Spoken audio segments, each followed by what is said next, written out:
አርዕስተ ዜናውን በማስቀደም ዕለታዊ መረጃዎችን የምናሰማችሁ ይሆናል። በራያ ግንባር ከቆቦ ከተማ በቅርብ ርቀት በተደረገ ተጋድሎ ፋኖ ብርቱ የጸረ ማጥቃት እርምጃ በመውሰድ የጠላትን አከርካሪ ሰብሮ ልዩ ድል ተቀዳጀም። በራያ ግንባር ከቆቦ ከተማ በቅርብ ርቀት በሚገኙ ቁልፍ ቀጠናዎች ላይ በአየር ኃይልና በሜካናይዝድ መሳሪያዎች ሽፋን ታግዞ ወረራ ለማካሄድ ሙከራ አድርጎ የነበረው የብልጽግና ተላላኪ ኃይል ወደ ፋኖ በተወሰደበት ከባድ የሆነ የጸረ ማጥቃት እርምጃ የጦር ስልቱ መክኖበትና የአደረጃጀት ስብራቱ ተጋልጦበት በከፍተኛ ውርደት ተፍረክርኮ ተበታትኗል። መረጃውን ታደምጡታላችሁ። በሌላኛው መረጃችን በደቡብ ወሎ ለገሂዳ ግንባር በተደረገ ተጋድሎ ፋኖ የጠላት የኮንክሪት ምሽጎችን ጥሶ በመግባት በወሰደው እርምጃ ከ45 በላይ ያገዛዙ ወታደሮችን ደምስሶ ድል ተቀዳጀም። ከትላንት ምሽት ጀምሮ እስከ ዛሬ ንጋት ድረስ በተደረገው በዚህ ተጋድሎ ያገዛዙ ኃይል ከወደ ፋኖ የተወሰደበትን እርምጃም መቋቋም አቅቶትና የሚመክትበትን ፋታ አጥቶ መሽመድመዱ ታውቋል። መረጃውን በዝርዝር ታደምጡታላችሁ። በሌላኛው መረጃችን የአብይ አህመድ አገዛዝ የህዝቡን የነጻነት ትግል ለመሰለል የፋኖን እንቅስቃሴ ለመከታተልና የሐሰተኛ መረጃዎችን ለመንዛት የቆሻሻ ጽዳት በሚል ሽፋን ሰላዮቹን እስከ ገጠር ትንንሽ ከተሞች ድረስ ማሰማራቱ ተጋልጧል። በወር እስከ 30 ሺህ ብር ቋሚ ደሞዝ ያላቸውና በቀን 8 ሺህ ብር ውሎ አበል የሚከፈላቸው ሰላዮች ናቸው ስምሪት የተሰጣቸው የተባለ ሲሆን ህዝቡና የትግሉ መሪዎች የአካባቢያቸውን በንቃት እንዲጠብቁ ጥሪ ቀርቧል። መረጃውን ታደምጡታላችሁ። በሌላኛው መረጃችን በአማራ ፋኖ ክንድ ክፉኛ የተመታውና የውድቀት ዋዜማ ላይ የሚገኘው የአብይ አህመድ ሰራዊት መዋቅር መፈረካከሱ ተሰምቷል። በደቡብ ወሎ መካነ ሰላምና ወግዲ ወረዳ ለፋኖ መረጃ ሰጥታችኋል፣ በተሳሳተ መንገድ መርታችሁ አስመትታችሁናል በሚል በመከላከያ ሰራዊት ውስጥ እንዲሁም በሚሊሻና በመከላከያ መካከል ቃታ የመሳሳብና የለየለት ከባድ የእርስ በርስ ጦርነት ተቀስቅሷል። ይህ በአገዛዙ የጦር ካምፖች ውስጥ የተነሳው የውስጥ እሳት የብልጽግና አውራሪ ኃይል በፋኖ ክንድ ክፉኛ ተመትቶ የመጨረሻው ውድቀት ጫፍ ላይ መድረሱን የሚያሳይ ግልጽ መረጃ መሆኑን የፖለቲካና ወታደራዊ ተንታኞች እየገለጹት ይገኛሉ። ታደምጡታላችሁ። ጤና ይስጥልኝ አድማጭ ተመልካቾቻችን፣ እንደምንዋላችሁ እንደምናመሻችሁ። ከጣቢያችን እነዚህንና ሌሎች መረጃዎችን አጠናቅረን ይዘን ቀርበናል። አብራችሁን ቆዩ።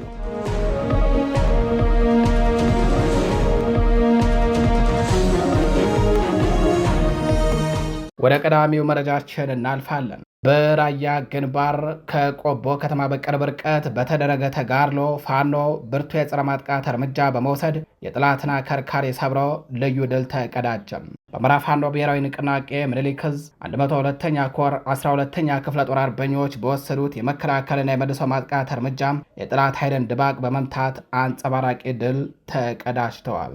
የጠላት ኃይል ዛሬ ግንቦት 7 2018 ዓ.ም ከማለዳው ጀምሮ በድሮንና በሌሎች ከባባድ መሳሪያዎች ሽፋን ታግዘው በራያ ግንባር ከቆቦ ከተማ በቅርብ ርቀት በሚገኙ በአዲስ ዓለም በርና በስንደዶ በር ለመንቀሳቀስ ሙከራ አድርጎ የነበረ ቢሆንም በምኒልክ ዕዝ 102ኛ ኮር የ12ኛ ክፍለ ጦር አርበኞች የተቀናጀና ብርቱ የጸረ ማጥቃት እርምጃ ወስደውበት በርካታ ወታደሮችን አስደምስሶ እንዲሁም እቅዱ መክኖበት በውርደት ተሽመድምዶ ተበታትኗል።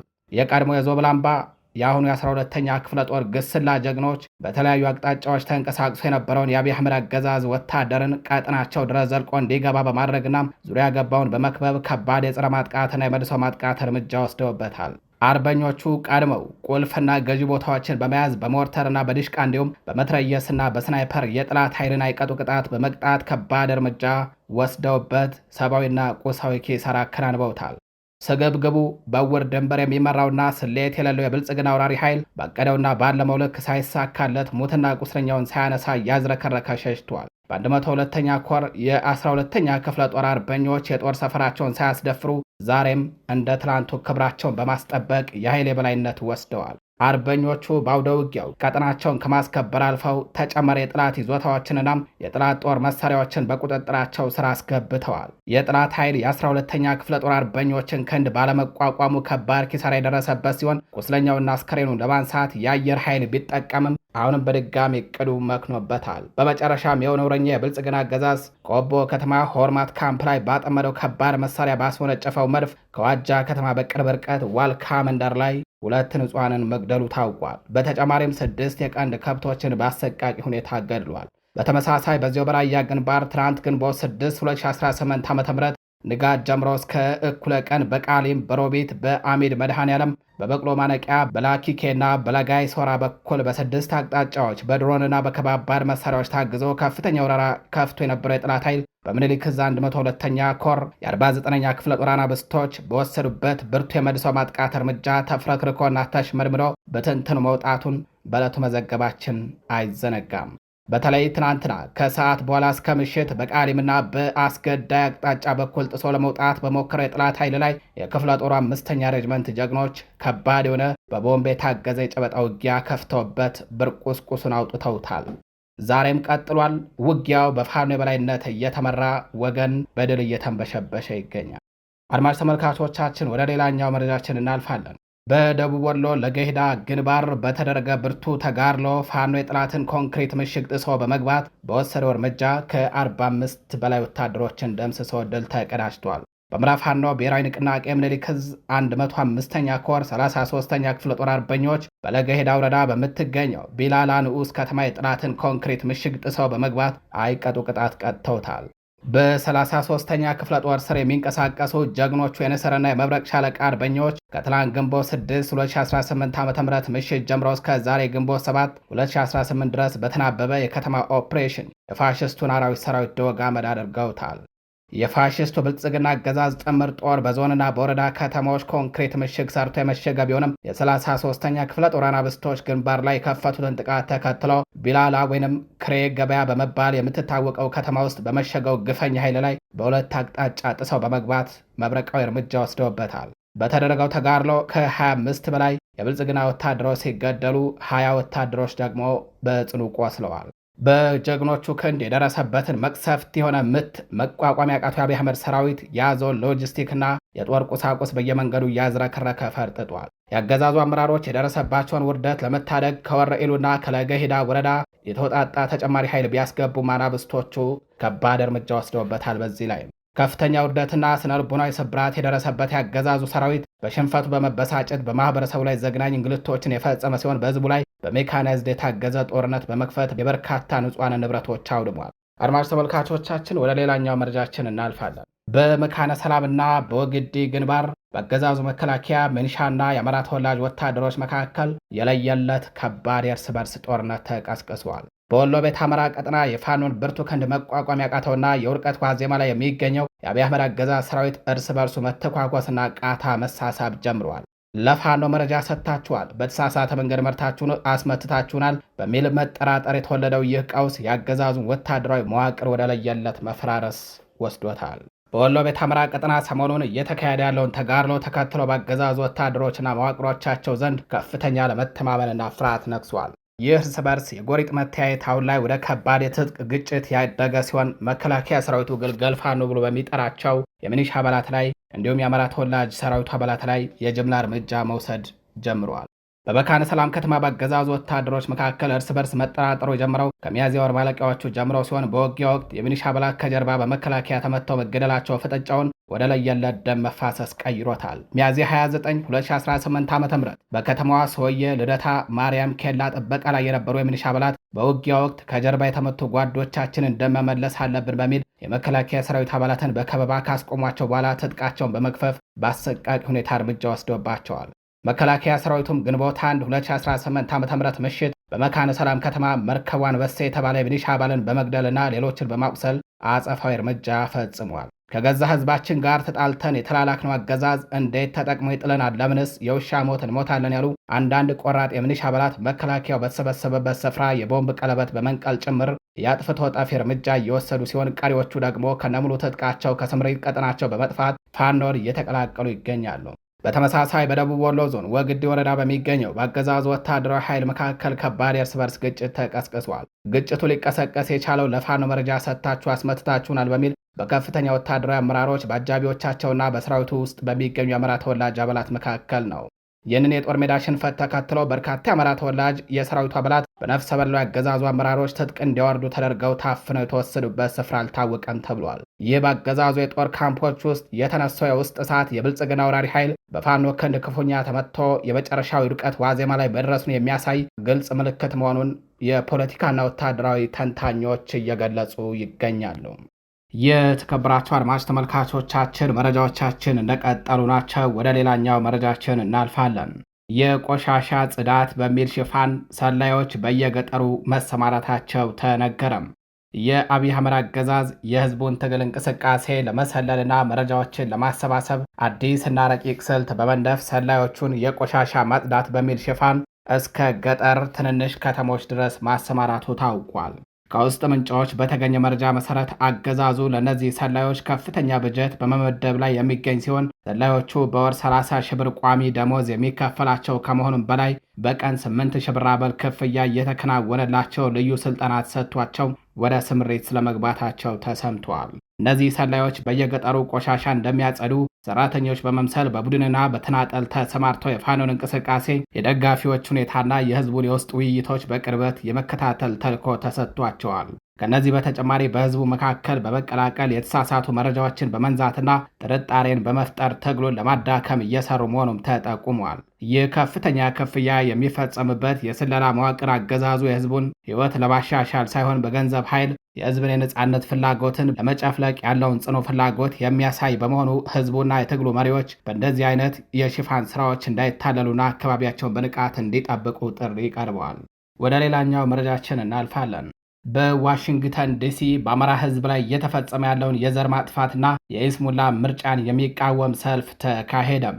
በአሜሪካ ዋና ከተማ ዋሽንግተን ዲሲ በአማራ ህዝብ ላይ እየተፈጸመ ያለውን የዘር ማጥፋት ወንጀል ለማውገዝና በአሁኑ ወቅት በኢትዮጵያ ሊካሄድ የታሰበውን የይስሙላ ምርጫ ለመቃወም የተጠራው ሰልፍ ትናንት ግንቦት 6 መካሄዱ ታውቋል። የአማራ ማህበራት ከሌሎች ኢትዮጵያውያን ጋር በመተባበር ባዘጋጁት በዚህ ሰልፍ ላይ ሰልፈኞቹ በአሜሪካ የውጭ ጉዳይ መስሪያ ቤት ፊት ለፊት በመገኘት ድምፃቸውን አሰምተዋል። ሰልፈኞቹ ሰላም በሌለበት ህጋዊ ምርጫ ሊኖር አይችልምና የጦርነት ቀጠናዎች የድምፅ መስጫ ቀጠናዎች አይደሉም የሚሉ ጠንካራ መልእክቶችን አስተላልፈዋል። ሰልፉ በዋናነት በጦርነትና ለመረጋጋት ውስጥ ምርጫ ሊካሄድ እንደማይችል፣ ከምርጫው በፊት የጥይት ድምፅ መቆም እንዳለበትና ለሰላም ቅድሚያ እንዲሰጥ ጠይቋል። በተጨማሪ ምርጫን ሽፋን በማድረግ በአማራ ህዝብ ላይ እየተፈጸመ ያለውን የዘር ማጥፋትና የደም መፋሰስ እንዲቆም እንዲሁም ከድምፅ መሰጠት በፊት የሰው ህይወት ጥበቃ ቅድሚያ እንዲሰጠው ግፊት እየተደረገ ነው። ነጻነት በሌለበት ነጻ ምርጫ እንደማይኖርና ህዝብ በጭቆና ስር ሆኖ ድምፅ ሊሰጥ እንደማይችል ያሳሰቡ ሰልፈኞቹ ለትክክለኛ ዲሞክራሲ የሽግግር ፍትህ እንዲሰፍን፣ ከምርጫው በፊት መተማመን እንዲገነባና ለሀገር ቅድሚያ እንዲሰጥ ጥሪ አቅርበዋል። የአማራ የዘር ማጥፋት ይቆም የሚለው መሪ ቃል በጉልህ የሚታይበት ይህ ሰልፍ በኢትዮጵያ ያለውን ወቅታዊ ቀውስ ለዓለም አቀፉ ማህበረሰብ ለማሳወቅና ፍትህ ለመጠየቅ ዓላማ እንዳለውም ተገልጿል። ወደ ሌላኛው መረጃችን አለፍን። የፌዴራል መንግስቱ አኩርፎናል፣ ልዩነቶችን ተቀራርበው መፍታት ቀርቶ ለመነጋገር ዝግጁ እንኳን አይደለም ሲሉ ዶክተር ደብረጽዮን ገለጹም። ደብረጽዮን በህወሓት የትግራይ ክልል ፕሬዝዳንት ሆነው ከተመረጡ በኋላ በሰጡት የመጀመሪያው ጋዜጣዊ መግለጫም ከፌዴራል መንግስቱ ጋር ያሉ የፖለቲካዊ ልዩነቶችን መፍታት ቀርቶ መነጋገር እንኳን አለመቻሉን ገልጿል። ልዩነቶችን ለመፍታት ቁርጠኛ ቢሆኑም የፌዴራል መንግስቱ ግን የመነጋገር ፍላጎት እንዳላሳየ የገለጹት ዶክተር ደብረጽዮን የፕሪቶሪያው ስምምነት በፌዴራል መንግስቱ በኩል ከፈረሰ መቆየቱን ተናግረዋል። ሰላም በቀላሉ ስለማይገኝ ተጨማሪ መስዋዕትነት እየከፈሉ ሁኔታዎች ከዛሬ ነገ ይሻሻላሉ በሚል ተስፋ መቆየታቸውን የገለጹት ዶክተር ደብረጽዮን በአንድ ዓመት ውስጥ ብቻ ለዓለም አቀፉ ማህበረሰብ ከአፍሪካ ህብረት እስከ የተባበሩት መንግስታት ድርጅት ድረስ 10 ደብዳቤዎችን ቢጽፉ ምንም አይነት ምላሽ አለማግኘታቸውን አስታውቀዋል። ዶክተር ደብረጽዮን ይህንን የገለጹት ልዩነቶች በሰላማዊ መንገድ መፍታት ለምን እንዳልተቻለ እና ከ2015 ዓ.ም በፊት የነበረውን መስተዳድር መመለስ ለምን እንዳስፈለገ ማብራሪያ በሰጡበት ወቅት ነው። ዶክተር ደብረጽዮን በቅርቡ የክልሉን ጊዜያዊ አስተዳደር በኃይል አፍርሶ የክልል ርዕሰ መስተዳድር ሆኖ መሸሙ ይታወቃል። ህወሓት ቀደም ሲል የነበረው የዲፕሎማሲ መስመርም ተቆራርጦበት ኪሳራ ውስጥ መግባቱና ዓለም አቀፉ ማህበረሰብ ትኩረት እንደነፈጋቸው ዶክተር አዲስ ዓለም ባሌማ መናገራቸው አይዘነጋም። አድማጭ ተመልካቾቻችን ወደ ሌላኛው መረጃችን እናልፋለን። በ23 ሀገራት የተገኘው ከፍተኛ ሁኔታ እየተዛመተ ያለው ሲዳካ የተባለው አዲሱ የኮቪድ-19 ዝርያ ቫይረስ ዓለምን እያሰጋ ነው ተባለም። ባለሙያዎች አዲሱ BA.3 የተሰኘው የተለዋዋጭ ቫይረስ ከአዋቂዎች ይልቅ ህፃናትን በከፍተኛ ሁኔታ እያጠቃ ስለመሆኑ አረጋግጠዋል። የዓለም የጤና ድርጅትም ለአደጋው ቅድሚያ ትኩረት ሰጥቶ ምርመራ መጀመሩን አስታውቋል። በዓለም አቀፍ ደረጃ በ23 ሀገራት የተገኘው ከፍተኛ ሁኔታ እየተዛመተ ያለው አዲሱ የኮቪድ-19 ዝርያ በዓለም የጤና ድርጅት ክትትል ቀጠና ውስጥ ገብቷል ነው የተባለው። ይህ አዲስ ወረርሽኝ በተለይም መከላከያቸው ያልበሰለ ህፃናትን በበለጠ እያጠቃ መሆኑ የተረጋገጠ ሲሆን የህዝብን ደህንነት አደጋ ላይ የሚጥል አዲስ የዓለም ስጋት እየሆነ መጥቷል ተብሏል። ይህ ተህዋስ ሲዳካ ተብሎ የተሰየመበት ምክንያት በተመሳሳይ ስም እንደምትጠራው ትንኝ ቫይረሱ መጀመሪያ ከተገኘ በኋላ ለረዥም ጊዜ ተደብቆ የሚቆይ በመሆኑ ነው። በአውሮፓውያኑ ህዳር 2024 ደቡብ አፍሪካ መጀመሪያ ላይ የተገኘ ቢሆንም ክስተቶቹ ግን ከዓመት በኋላ ገርሽተዋል። በአሁኑ ወቅት በአሜሪካ፣ በሆንግ ኮንግ፣ በሞዛምቢክና ዩናይትድ ኪንግደም ውስጥ በከፍተኛ ሁኔታ ተስፋፍቷል። ባለፈው መጋቢት ወር የአሜሪካ የበሽታ ቁጥጥር ማዕከል በአየር ማረፊያ መንገዶች፣ በታካሚዎችና በቆሻሻ ውሃ ናሙናዎች ውስጥ ቫይረሱን በማግኘት በ25 ግዛቶች መሰራጨቱን አረጋግጧል።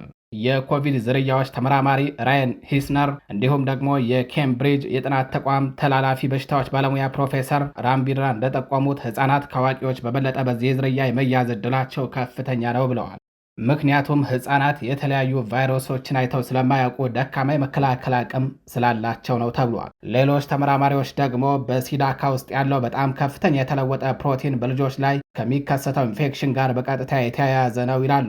የአሜሪካው ሲዲሲ ሳዳካን በአደገኛ ሁኔታ በጣም ተቀያያሪ ሲል ገልጾታል። ይህ መለዋወጥ በሽታ የመከላከል ስርዓታችን ቫይረሱን እንዳያውቅ የሚያግደው ሲሆን የሰው ልጅ የገነባውን የመከላከያ ስርዓት አምልጦ እንዲገባ ያስችለዋልም ተብሏል። የቫይረስ ተመራማሪው ኢንጆንስ እንደገለጸው ቫይረሱ በህብረተሰቡ ዘንድ እንግዳ አካላትን የሚከላከለውን ክፍል እያመለጠ በመሆኑ ቀስ እያለ በስኬት እየተሰራጨ ነው ብለዋል። በዚህ ምክንያት እስካሁን የነበሩ የኮቪድ ክትባቶች ሰዎችን ከሲዳካ ዝርያ በመከላከል ረገድ ያን ያህል ስኬታማ ላይሆኑ ይችላሉ ተብሏል። መድኃኒት አምራቾች ኩባንያዎችም ተርፋቸውን ለማካበት የክስተቶቹን ክብደት በከፍተኛ ሁኔታ ከጨመረ ብቻ ሲዳካን ለብቻው ኢላማ ያደረገ ክትባት ሊያመርቱ እንደሚችሉ አስታውቀዋል። ፕሮፌሰር ፖል ሃንተር እንደገለጹት የተለመዱ የሚመስሉ ልዩ ምልክቶች ባይኖርም ትኩሳት፣ ሳል፣ የጉሮሮ ህመም፣ ጭንቀት፣ ድካም፣ ራስ ምታት፣ ትንፋሽ ማጠርና ተቅማጥ ዋና ዋናዎቹ ናቸው ብለዋል።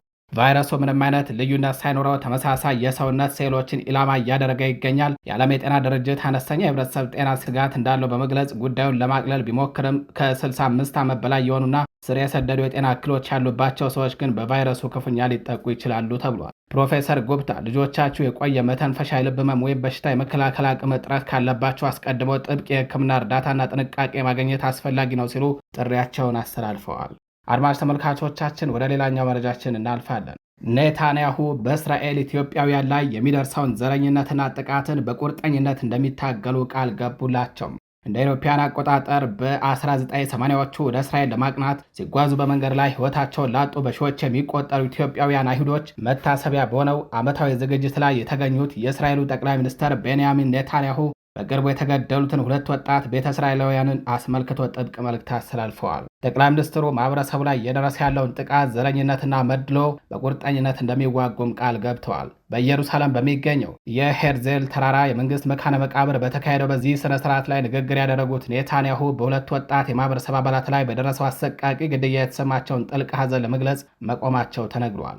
ጠቅላይ ሚኒስትሩ የሟቾችን ስም በንግግራቸው ውስጥ ያነሱ ሲሆን ያመኑ ቢንያም ዘልካና ደስታው ጻኩል የተባሉት እነዚህ ወጣቶች በአጭር የተቀጩ ስነ ምግባር በጎደላቸው ህገወጥና ባለጌ በሆኑ ወጣቶች እጅ መሆኑን በአጽንኦት አብራርተዋል። ባለፈው ወር መገባደጃ ላይ በተለያዩ ክስተቶች የ19 ዓመቱ ደስታው ጻኩልና የ21 ዓመቱ ቢንያም ዛልካ በፔታቲክፋና በቤርሳቤ ከተማዎች በታዳጊ ወጣቶች ስብስብ በስለት ተወግተው መገደላቸው አይዘነጋም።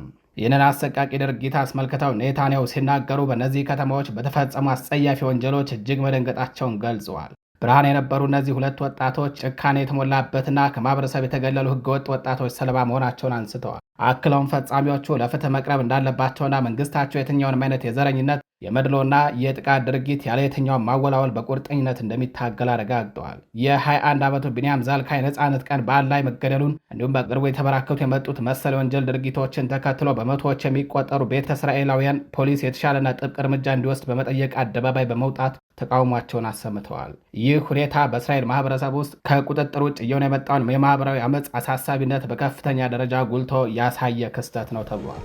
የተከበራችሁ አድማጭ ተመልካቾቻችን ለዛሬ ግንቦት 7 2018 ዓ.ም ይዘናቸው የነበሩት ዕለታዊ መረጃዎቻችን እንደዚህ ይመስላሉ። ከቀሪ የጣቢያችን ዝግጅቶች ጋር ቸር ቆዩ።